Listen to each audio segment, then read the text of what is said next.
اور اللہ کو ہمیشہ وہی عمل قبول ہے، ہمیشہ اسی عمل کے ساتھ اللہ محبت فرماتے ہیں جس میں تسلسل ہو، جس میں ہمیشگی ہو، جس میں دوام ہو، اور اللہ کو یہی مطلوب ہے، یہی چاہتا ہے۔ مشکوٰۃ شریف کی ایک حدیث مبارکہ ہے، امی عائشہ صدیقہ طیبہ طاہرہ مطہرہ رضی اللہ تعالیٰ عنہ بیان کرتی ہیں کہ رسول اللہ صلی اللہ علیہ وآلہ وسلم نے فرمایا کہ اللہ کو انسان کا کیا جانے والا وہ عمل سب سے زیادہ پسند ہے جس میں ہمیشگی ہو، جس میں تسلسل ہو، جس میں دوام ہو، چاہے وہ تھوڑا ہی کیوں نہ ہو۔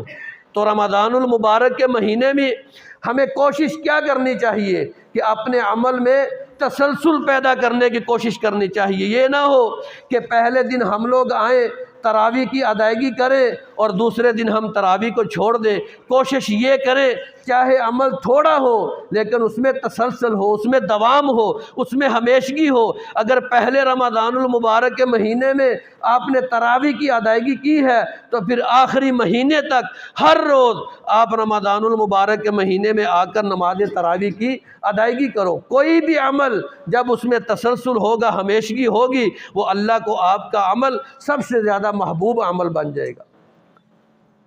مومن کے عقیدے کے اعتبار سے میں نے بات کی ہے کہ جو مومن کا عقیدہ ہوتا ہے اس میں علم ہوتا ہے، جہل نہیں ہوتا۔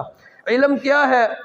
علم کی پختگی کیا ہے کہ وہ جاننے والا ہوتا ہے۔ اللہ نے اپنے محبوب محمد عربی صلی اللہ علیہ وآلہ وسلم کو بھی یہ حکم دیا، فَعْلَمْ أَنَّهُ لَا إِلَٰهَ إِلَّا اللَّهُ۔ بس میرے محبوب آپ بھی جان لیجئے، آپ بھی سیکھ لیجئے۔ کیا سیکھوں؟ أَنَّهُ لَا إِلَٰهَ إِلَّا اللَّهُ، کہ بے شک اللہ کے سوا کوئی بھی معبود برحق نہیں ہے۔ اللہ نے اپنے محبوب کو بھی یہ حکم دیا ہے کہ آپ بھی جانیے، آپ بھی سیکھیے کہ اللہ کے سوا کوئی بھی معبود برحق نہیں ہے۔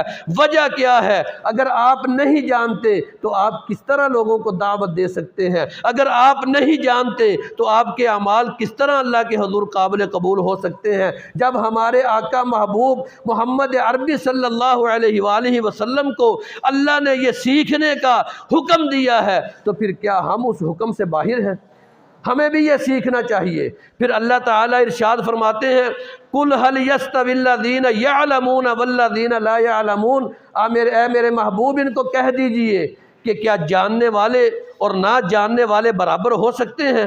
یہ امتیاز، یہ فرق میرے اللہ نے کیا ہے، میں نے اور آپ نے نہیں کیا۔ اللہ نے یہ حکم دیا ہے کہ جاننے والے اور نہ جاننے والے کبھی بھی برابر نہیں ہو سکتے۔ پھر حدیث مبارکہ کیا ہے؟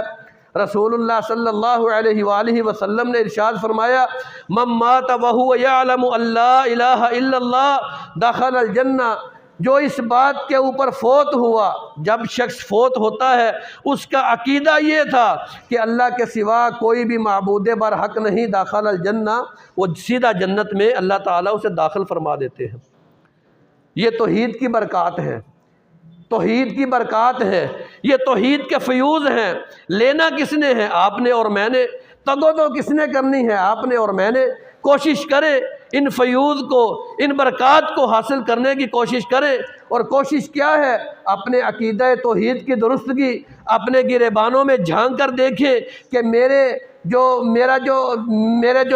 جو اللہ نے مجھے پیدا کیا ہے اس میں کوئی شرک کی آمیزش تو نہیں؟ اگر ہے تو اس سے دور ہٹیں، اس کو چھوڑیں، اس کو ترک کریں۔ پھر جو دوسری بات کو میں نے بیان کیا ہے کہ جو مومن کا عقیدہ ہوتا ہے وہ یقین کے اوپر ہوتا ہے، اس میں شک نام کی کوئی بھی چیز نہیں ہوتی۔ یہ بڑا اہم معاملہ ہے، یہ بڑا ہی اہم معاملہ ہے۔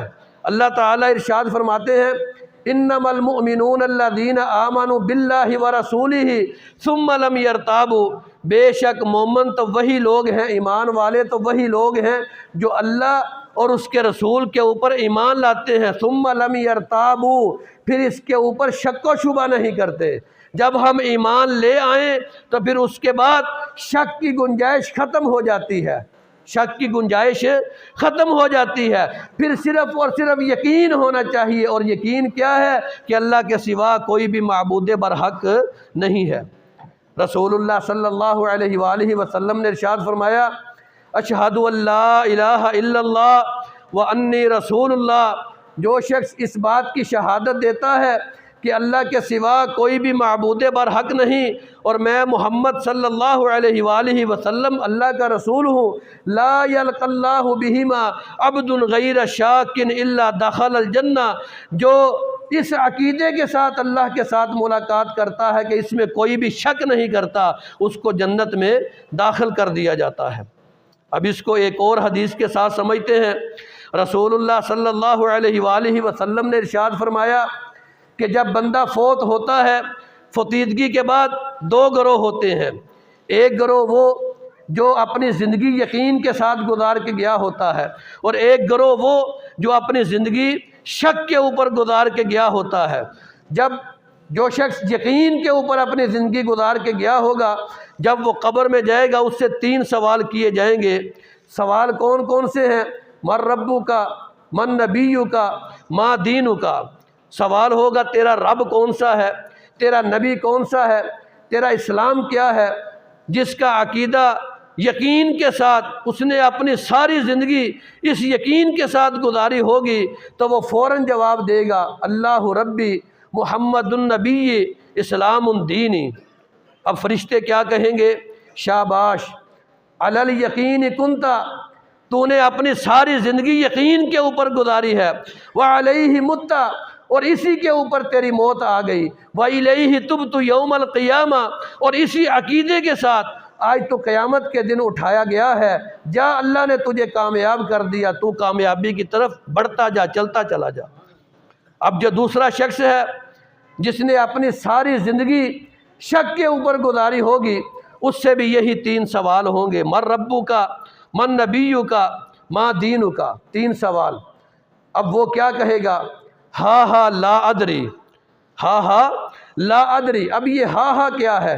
یہ کلمہ تعجب ہے، یہ عربی میں کلمہ تعجب کے لیے استعمال کیا جاتا ہے۔ وہ کہے گا سوال تو بڑے آسان ہیں، پتہ نہیں کیوں میں ان کا جواب کیوں نہیں دے پا رہا۔ وجہ کیا تھی کہ اس نے اپنی ساری زندگی شک کے اوپر گزاری ہوگی۔ اللہ کے سوا اس نے اپنے اور بھی معبود بنائے ہوئے ہوں گے، اللہ کے علاوہ وہ کسی اور کو بھی مشکل کشا، دستگیر، حاجت روا وہ مانتا رہا ہوگا۔ اس وجہ سے اس کی زندگی شک کے اوپر گزری، وہ کسی بھی سوال کا جواب نہیں دے پائے گا۔ اور فرشتے کیا کہیں گے؟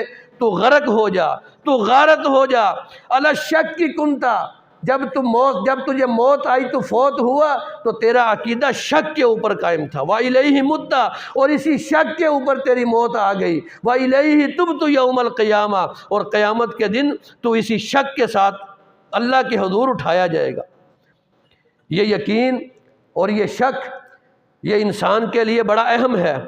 اگر زندگی گزارنی ہے تو اس یقین کے ساتھ گزاریے کہ اللہ کے سوا کوئی بھی معبود برحق نہیں ہے، پھر اس میں شک کی گنجائش نہیں ہونی چاہیے۔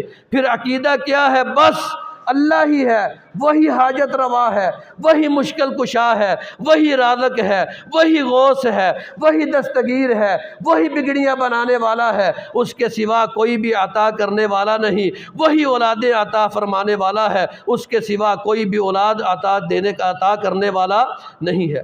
یہ عقیدہ یقین کے ساتھ آپ جائیں گے تو پھر آپ کی کامیابی ہے۔ اور یہ ہمارے اعمال جتنے بھی ہم رمضان المبارک کے مہینے میں کرتے ہیں یا غیر رمضان کرتے ہیں، ان اعمال کی قبولیت کا دار و مدار عقیدہ توحید کے اوپر ہے۔ اپنے عقیدہ توحید کی درستگی کیجئے، اس کو قوی بنائیے، اس کی پختگی کے اوپر زور دیجئے۔ یہی عقیدہ ہمارے لیے دنیا میں کامیابی کا ضامن ہے اور آخرت میں بھی ہمارے لیے کامیابی کا ضامن ہے۔ اللہ تعالیٰ سے دعا کرتا ہوں کہ اللہ تعالیٰ ہمیں اپنے عقیدوں کی درستگی کرنے کی توفیق عطا فرمائے۔ وقولوا قولی ھذا استغفر اللہ واتوب الیہ۔